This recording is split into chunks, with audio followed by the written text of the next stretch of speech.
Você já ouviu falar no pecado da omissão? Este é um pecado tão grave que ele vai para o juízo final, diz a palavra de Deus. O pecado da omissão. Omissão é um pecado que a gente muitas vezes nem considera que isso aqui é um pecado e é com uma gravidade desastrosa. A omissão. Observe, no jurídico, a palavra omissão significa crime de responsabilidade.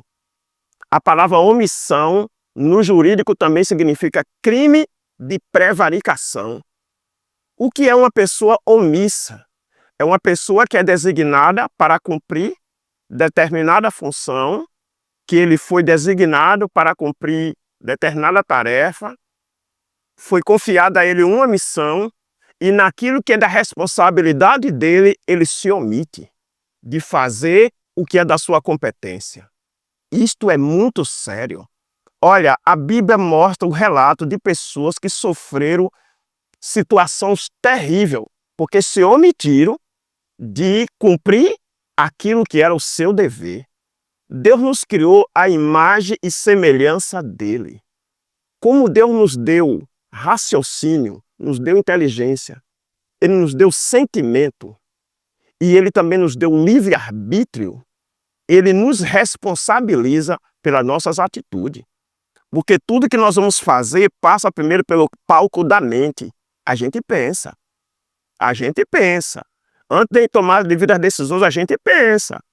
Muitas vezes a gente pode não medir as consequências. A Bíblia diz que o que sai da boca vem do coração. Então, o que é que acontece? Deus, ele me deu a capacidade de administrar. Ele nos deu a capacidade de saber diferenciar o que é bom do que não é, o que é certo do que é errado. Os animais muitas vezes não sabem fazer isso. Por isso que o Senhor disse que por causa dessa liberdade que Ele nos deu e desses atributos que Ele já nos deu, que nos faz ser semelhança dEle, sabe? Então nós seremos responsáveis por aquilo ao qual foi confiado a nós. Ó, no livro de Samuel, capítulo de número 2, a partir do versículo 27, tem um sacerdote chamado Eli. O Senhor disse para ele que se esse sacerdote procedesse conforme a instrução da lei, do que Deus estabeleceu a ele, no exercício da sua função, se ele seguisse fielmente, que ele seria bem-sucedido, que a geração dele seria também uma geração perpétua. Essa geração dele ia contar com o favor de Deus, com a bênção de Deus, sabe, de uma maneira especial. Mas havia uma condição: se ele procedesse bem, se ele fizesse o que era o dever dele. Então, era uma honra naqueles dias, como é uma honra hoje. Deus nos dá o privilégio de ser um sacerdote, de cuidar da casa dele, de cuidar de vidas, que é o bem mais precioso de Deus, que é a vida humana, que é um ser humano. Então isso é uma honra que Deus nos dá. Porém, nós responderemos pela nossa administração, nós responderemos por aquilo que nós fizemos fora daquilo que Deus estabeleceu. O que é que acontece? O sacerdote Eli, o pecado dele não foi adultério, não foi roubo, não foi prostituição, não foi mentira. O pecado de Eli foi o pecado da omissão.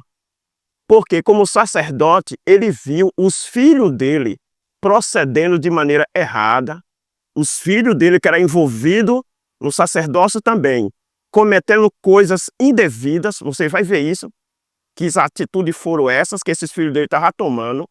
Chegou ao conhecimento dele, e ele mesmo dizendo: olha, meus filhos, o que eu estou ouvindo sobre vocês é mal. Mas ele deixou a banda tocar, deixou a coisa prosseguir. Deus está observando, Deus está esperando um posicionamento dele. E ele não se posicionou, deixou que a coisa rolasse. Chegou o momento que Deus teve que se posicionar. Então Deus levanta um profeta e vem até a ele e diz assim: olha, Eli, eu não me manifestei a você. Eu não disse que se você andasse na minha presença, fizesse conforme a minha instrução, conforme a lei que eu te estabeleci, essas bênçãos todas se cumpririam na sua vida e na vida dos seus filhos? Aí o profeta vai dizer em nome do Senhor, que foi Deus falando. E o Senhor disse, assim diz o Senhor, longe de mim tal coisa, cumpri o que eu prometi na sua vida.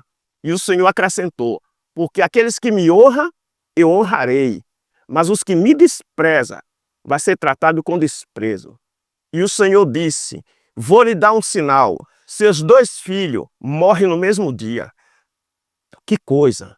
E acabou que Éfone e Finéia morreram no mesmo dia, porque quem falou foi Deus, aquele que é o autor da vida. É Ele que diz, até o dia que cada um de nós estamos aqui, é Ele que tem autoridade para dar vida ou para tirar.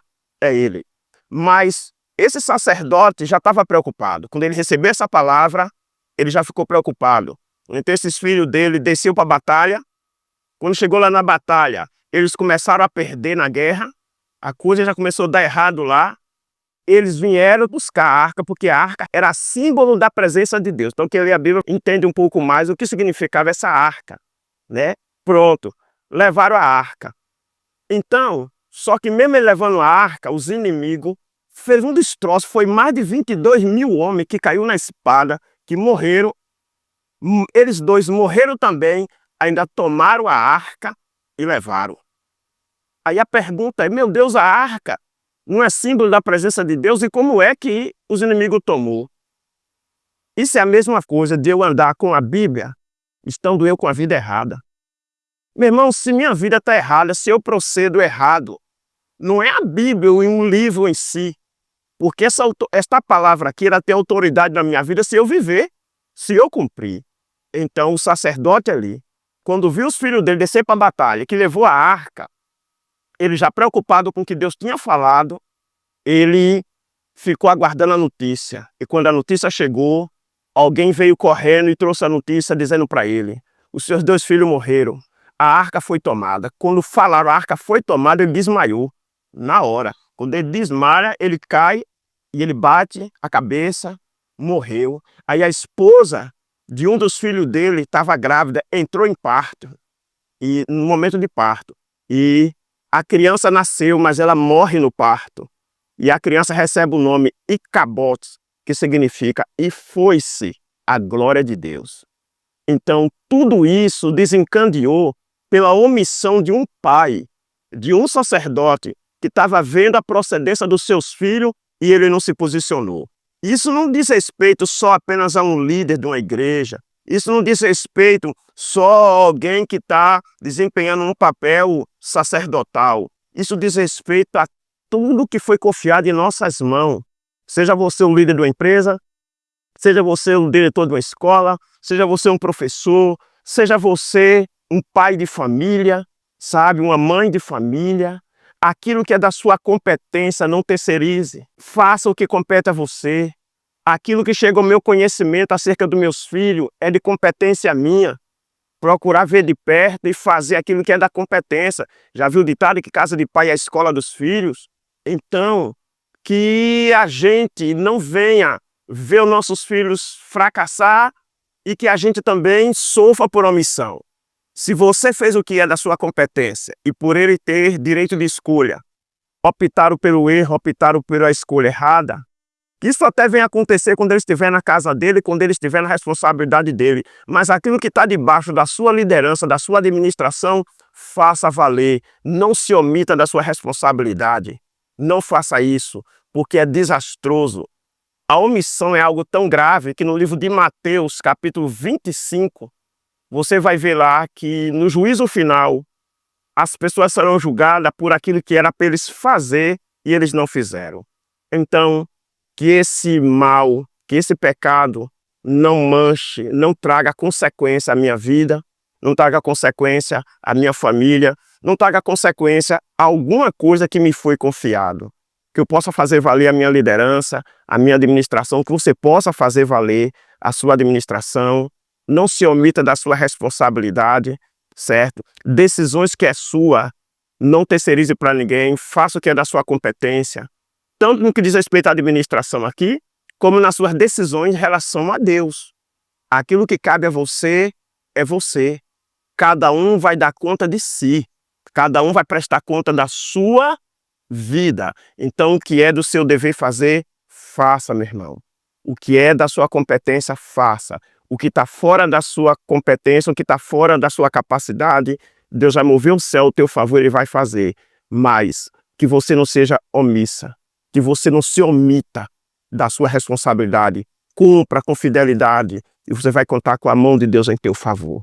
Que Deus abençoe e que você seja uma pessoa prudente e que jamais você venha sofrer pela omissão, pelo crime de responsabilidade ou pelo crime de prevaricação, que aí já é um nome que se aplica àqueles que exercem um poder jurídico e, como nós temos visto, infelizmente, autoridades que foi levantada para desempenhar, para tratar de uma certa pauta e eles fazem de conta que não está vendo. Pode até fugir da justiça dos homens que é falha, mas da de Deus ninguém se esconde. Deus abençoe, que Deus faça você uma pessoa próspera. Um abraço.